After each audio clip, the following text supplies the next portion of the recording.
Thank you very much. You may be seated. Great to have all of you here today. Thanks for being here. Welcome to our guests today. Oh, and I had some out-of-town guests I've met today, so thank you guys and gals for sharing a little bit of your Sunday morning with us here at Grace. Hey, I want to ask you a question.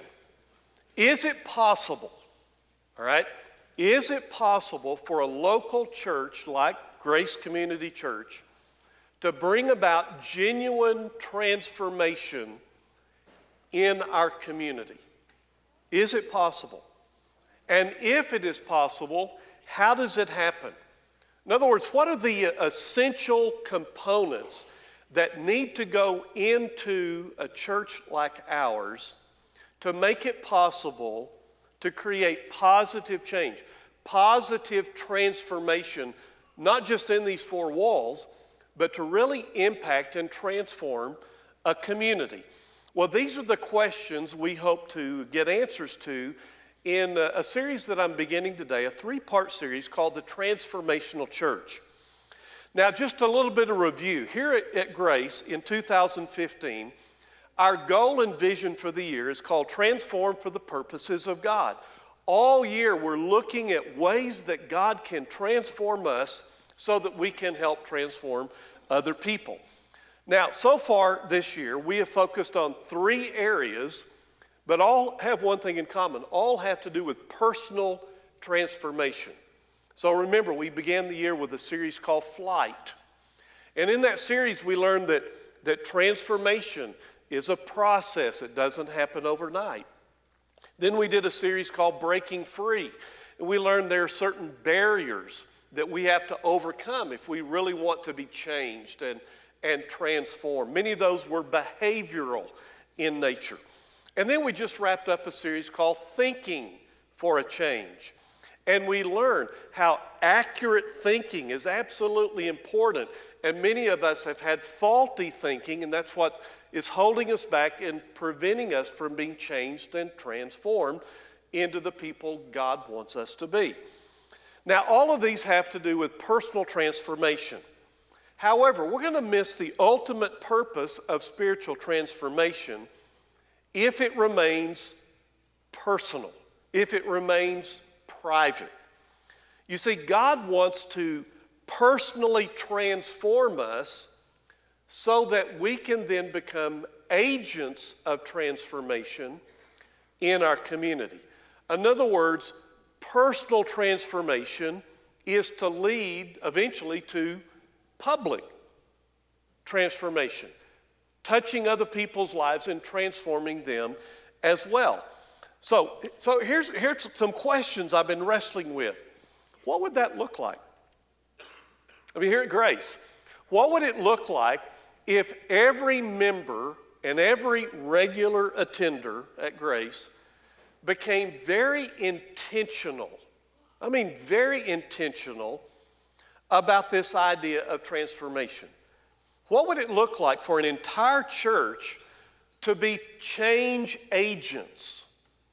Not just on Sunday morning, but during the week in our families, our neighborhoods, our jobs, our schools. What would that look like? And then I thought of another question. What does Grace uniquely have to offer our community? I mean, what is it that we can offer that maybe no other church can offer our community that would have the power to make a lasting, eternal impact in the Roswell community? Well, our goal for the next 3 weeks is to discover the answers to some of these questions. So today we're going to begin with the first component of what I would call becoming a transformational church. And here it is in a phrase. We want people to be able to come to Grace, and when they head out and they get in the car and they drive out of the parking lot, we want them to be able to honestly say this: I think I found a family where I can belong. I think I have found a family where I belong. Or let's just put it in our notes like this, in your notes. We want Grace to be a place where people not only believe, but also a place where people belong. That they have a deep sense of, I belong there, I fit there. There is a place at Grace for a person like me. Now, in our study today, we're going to see from the Bible both the need for belonging and God's solution for belonging. Now, we're going to look in the Old Testament, in the book of Ecclesiastes, where we're going to learn from the wisest man who ever lived, Solomon, the human need for belonging. And he's going to explain to us the components of the need that we all share as human beings to belong. And then we're going to go to the New Testament and look at Hebrews 2 and look at God's solution that God offers to meet that need that all of us have, the need to belong. So let's talk about a family where I belong. What's that going to take? All right, you ready? Number one, the first thing we got to understand, we have to understand the human need for belonging. We all have the human need to belong. Now, as I mentioned, Solomon, the wisest man who ever lived, understood, perhaps better than any other human being, the danger of trying to do life alone. Solomon observed life. And as a matter of fact, when you read the book of Ecclesiastes, it's simply the wisest guy who ever lived observing life, observing work, observing leisure, observing people, observing relationships, and he begins to write down his observations. All right? Now, Solomon, as he observed human nature, he discovered something that we all need to learn. We were never designed to do life alone. You are not wired by your Creator to do life alone. We were never designed to solo in life. You know, the Lone Ranger, that was created in Hollywood, not the Bible. The Bible is very committed to this idea that you are literally wired and designed emotionally, relationally, physically, spiritually, to be in community with other people. Now, in Ecclesiastes chapter 4, our friend Solomon describes the human need for belonging in 3 specific areas. I find this absolutely fascinating and incredibly relevant in our culture today. All right? Now, what are those 3 needs? Number 1, the need for production. The need for production. We were all created and designed to be producers, not to be stagnant. We're not to be a lump somewhere, go through life never doing anything, never accomplishing anything. No, God designed and wired us to accomplish, to be productive. Now, Solomon observed this. Watch what he observed in chapter 4, verses 8 and 9. This is just amazing. There was a man all alone. All right, you got that? He's just observing humanity, and he observes the guy all alone. He had neither son nor brother. There was no end to his toil, yet his eyes were not content with his wealth. And here's what the guy says. For whom am I toiling? He asked. And why am I depriving myself of enjoyment?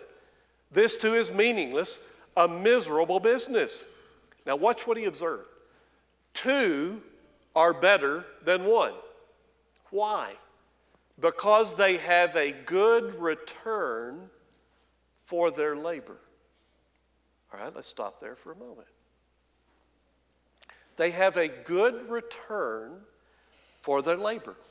Solomon is simply saying that our lives will be more productive if we live our lives in community with other people. Now, study after study has shown this when it comes to horsepower. All right, so let me give you a little quick test. How many horsepower does one horse have? 1. Good, very good, very good.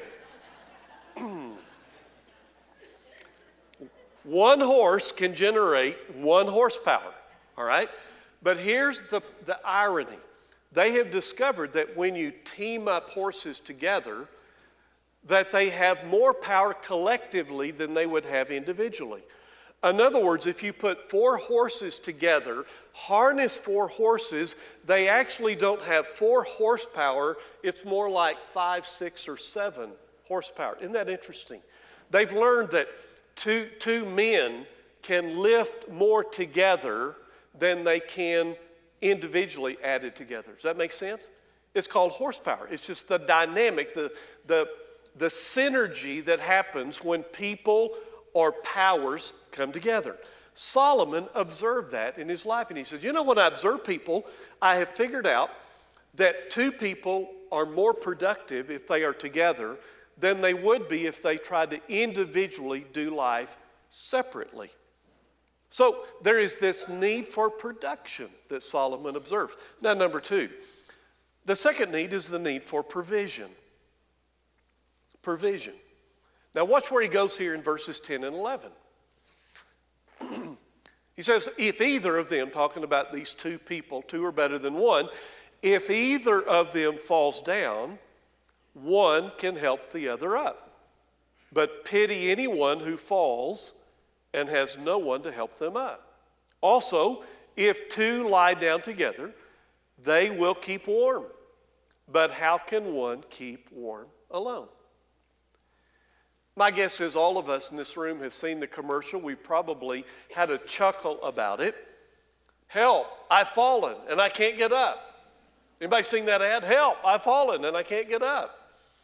And we kind of have a chuckle about that. You chuckle about it until it happens to you.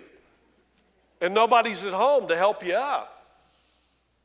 You see, what Solomon observes here is help, I've fallen and I can't get up, applies to more than just elderly people. It applies to every one of us. Why? Because life is difficult. And life has a way of knocking us down and flat of our back when we least expect it. Has that ever happened to anybody in this room? You're going through life, things are great, marriage is great, kids are great, job is great, finances are great, and then you turn the proverbial corner and you get hit with a Mack truck. And you go, whoa, where did that go? And it may be a health issue or a finance issue, or you lose your job, or a spouse dies, or a friend dies, or your kids go wacko. And you go, man, where did that come from? And life knocks you down. What does Solomon, the wisest man who ever lived, observe? There are times in life that doesn't matter who you are, you're going to get knocked flat of your back.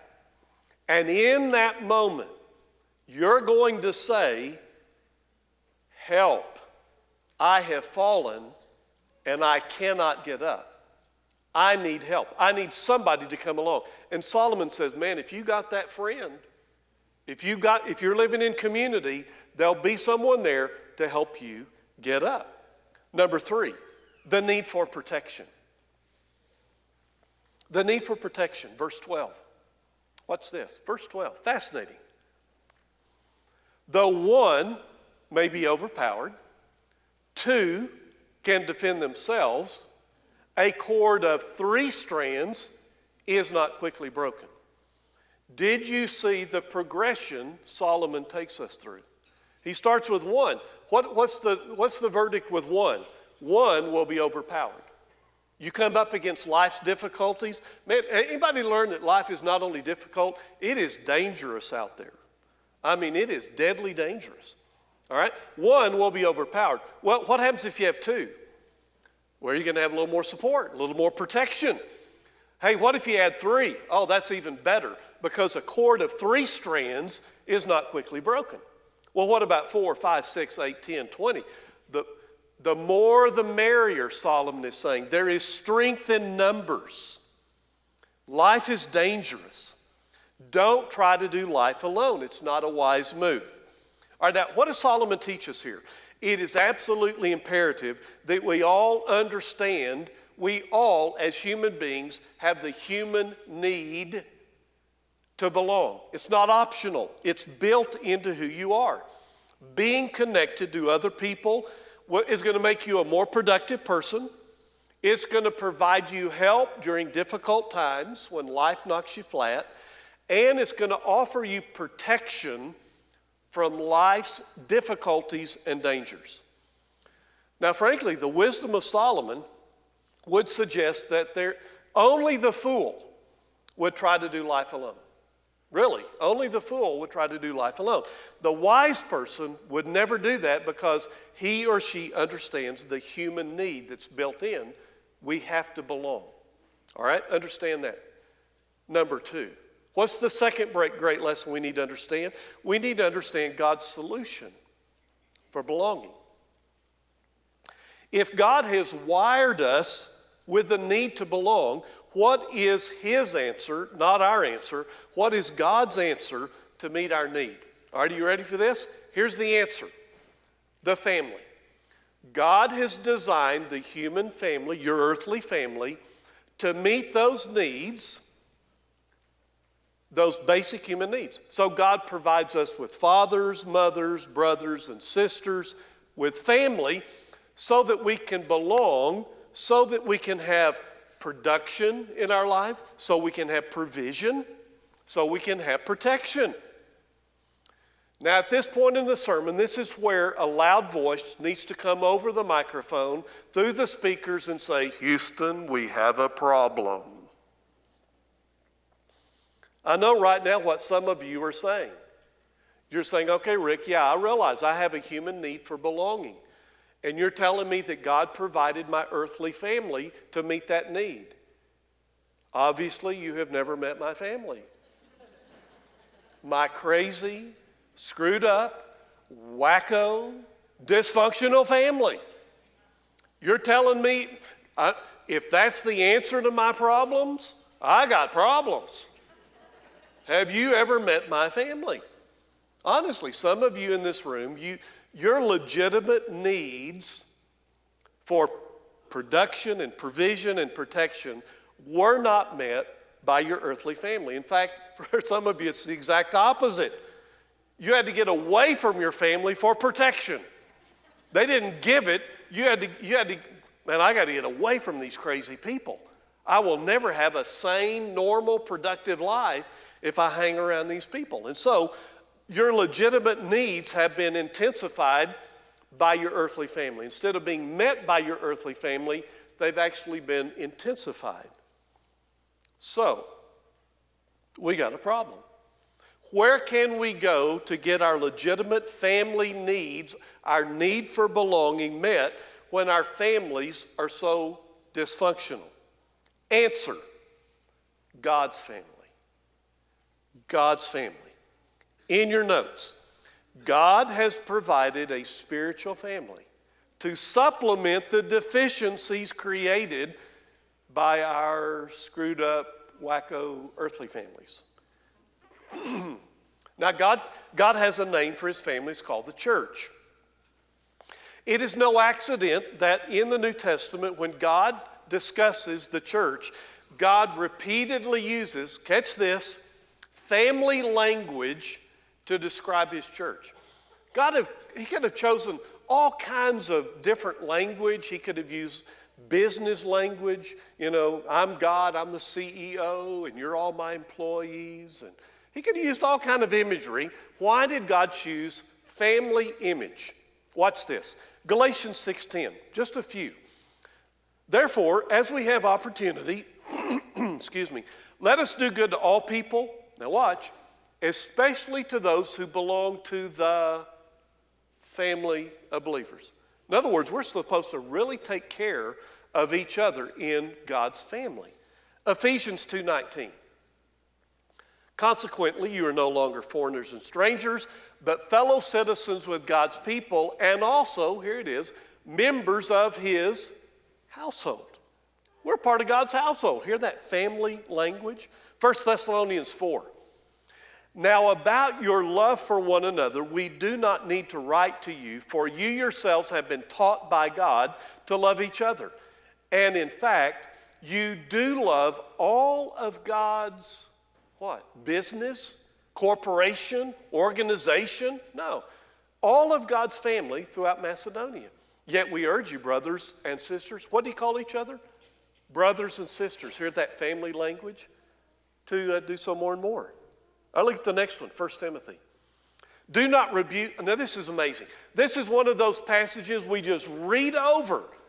Now let's slow down and see what he's saying. Do not rebuke an older man harshly, but exhort him as if he were your, what? Father. Treat younger men as brothers, older women as mothers, and younger women as sisters with absolute purity. This is Paul writing Timothy, a young pastor, telling him how to relate to people in his church. He chose all family language. He says, Timothy, you're a pastor there. You treat those older men like they were your dad. Those older women like your mom. Those younger men and women like brothers and sisters. You're all family. All right, you getting convinced? A couple of more. 1 Peter, chapter 2. Show proper respect to everyone. Love the family of believers. Fear God. Honor the emperor. How about another one? Chapter 5. Be alert and sober-minded. And of sober mind. Your enemy, the devil, prowls around like a roaring lion looking for someone to devour. Resist him, stand firm in the faith, because you know that the family of believers throughout the world is undergoing the same kind of suffering. Isn't that interesting there? It's almost, there's an inference there that Satan is trying to pick us off one by one. How do we protect ourselves from our enemy? We become a member of the family of believers, and we protect each other against the roaring lion, our enemy, Satan. Now, I could give you a list a mile long of other family language verses, but I want us to land on one that in Hebrews chapter 2, a beautiful description of our spiritual family. Let me read this to you. In bringing many sons and daughters, don't read over that too quick. Did you hear the family language? What are we to God? We're sons and daughters of God. In bringing many sons and daughters to God, it was fitting that God, for whom and through whom everything exists, should make the pioneer of their salvation perfect through what he suffered. That's a reference to Jesus. Now, keep reading. Both the one who makes people holy, that is Jesus, he's the one who makes people holy, and those who are made holy, that's us, God's family, are what? Are of the same fam. Guys, we're the same family. Isn't that amazing? So Jesus is not ashamed to call them brothers and sisters. Read on. He says, I will declare your name to my brothers and sisters in the assembly. I will sing your praises. Did you hear that? A beautiful description of our spiritual family. Now, let's just make sure we have all the parts lined out. Number one, who is Father? God. God is our Father who art in heaven. We are his sons and daughters. Jesus is our elder brother. We are to call each other brothers and sisters. And we are all of the same family. Doesn't matter who you are, what your background is, how old you are, what color you are. Doesn't matter. We're all the same family. God's family. What does this mean? Bottom line. Let's get to the bottom line in your notes. God has wired us to belong and has provided the church to be a spiritual family for his children. Why? Because frankly, our earthly families dropped the ball and they're so screwed up and dysfunctional that the church has to come in and really meet a lot of that need. Now, the wise person understands that God's solution for belonging is God's church. All right, now, everything I've talked about so far is the introduction to the sermon. Now, don't worry, the sermon is real short. The introduction is real long. Now we're to the sermon. The so what. So what difference does this make? And why is this important? And what in the world does it have to do with being a transformational church to our community? All right, here it is. Let me ask another question. Guess what people in the Roswell community need and don't have, but we can offer? Answer: a family. The people in the Roswell community, many of them do not have a functional family. They got families like we grew up with. They don't have a family. They need that family to meet that need of belonging, and we have what they need. So we offer them a family. That's not a perfect family, right? Not a perfect family. We cannot offer a perfect family because we are not one. But we can offer them a family that can help meet their three most basic human needs. Now let's get real specific. What are those? We learned them from Solomon. Production.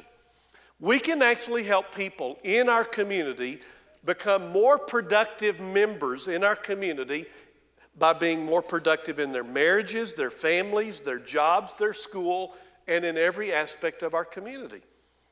Can I give you a couple of examples of how this works here at Grace? Here's one, Financial Peace University.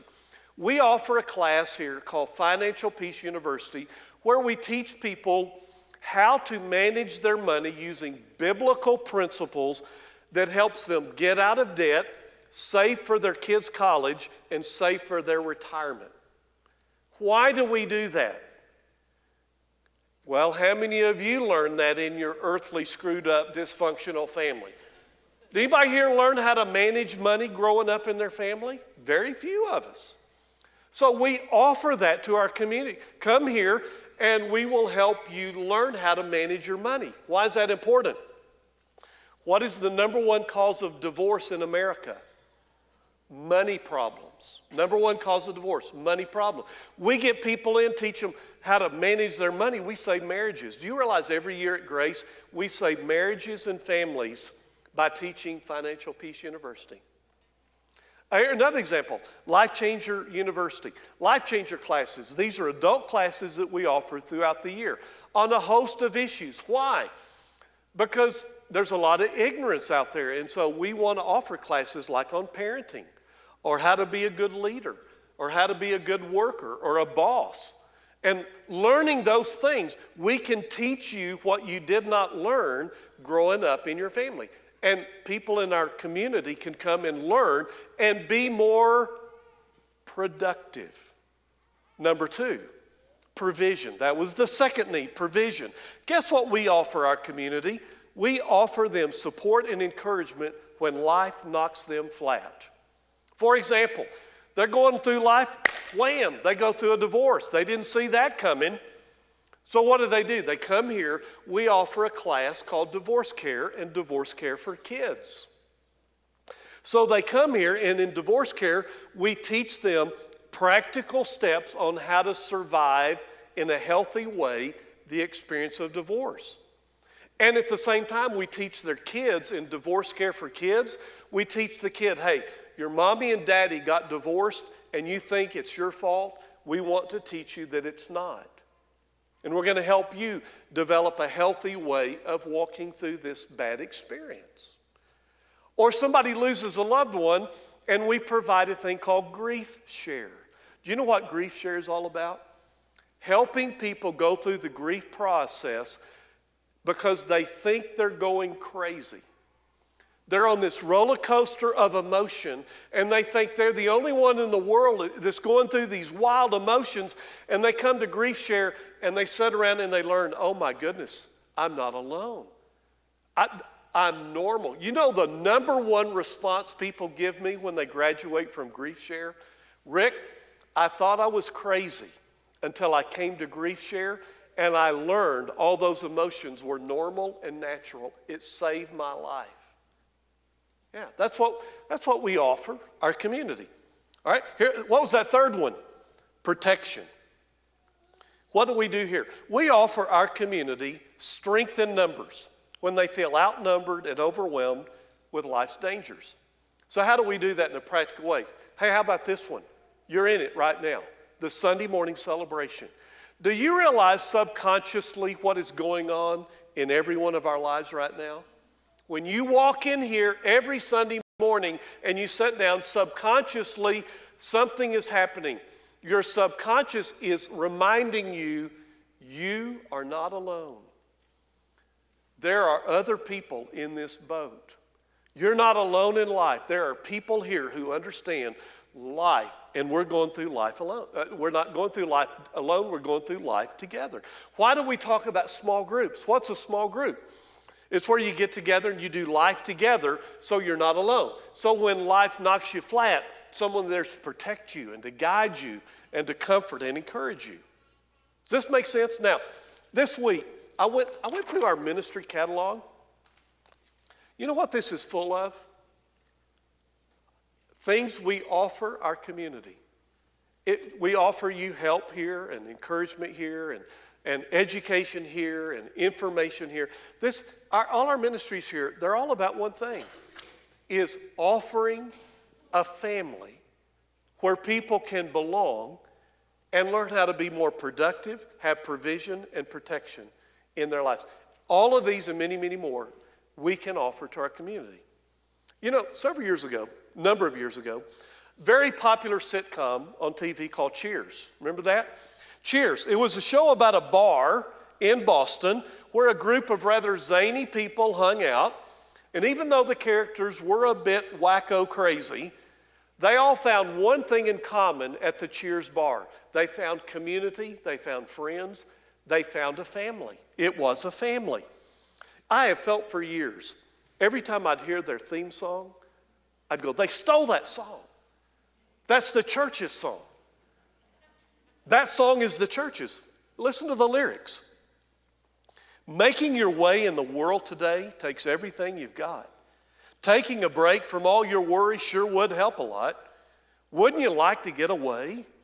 Sometimes you want to go where everybody knows your name, and they're always glad you came. Some place to go where people know troubles are all the same. Somewhere to go where everybody knows your name. Guys, that's our goal. Matter of fact, let's get it in our notes before we go home. Our goal is to transform our community by extending an invitation to join our family. That's it. We just invite people to join our family. These little invitation cards are out in the lobby in little white baskets. I carry these in my wallet everywhere I go. I'm amazed at how many times every week I have an opportunity to extend an invitation. Hey, come to our family. We'd love to have you be a part of our family. Come to Grace. Times are on the front. Location, address, everything you need is on this card. Let me ask you, who in your life right now needs one of these? Who needs an invitation? You can invite somebody to join our family, and it could change their life forever. So here's my challenge. Let's be a transformational church where people can honestly come here and say, oh, Grace, yeah, I'm a part of Grace. Grace is my family. Grace is where I belong. Let's bow. Well, Father, thank you for creating a place where we can belong. But God, there are so many people in our community that are hurting, lonely, lost. Life has knocked them flat. They need an invitation to join our family. So I pray, Lord, this week you will give each and every one of us, without exception, at least one, maybe two opportunities to extend the life-transforming invitation to be a part of your family. This is our prayer through Christ. Amen.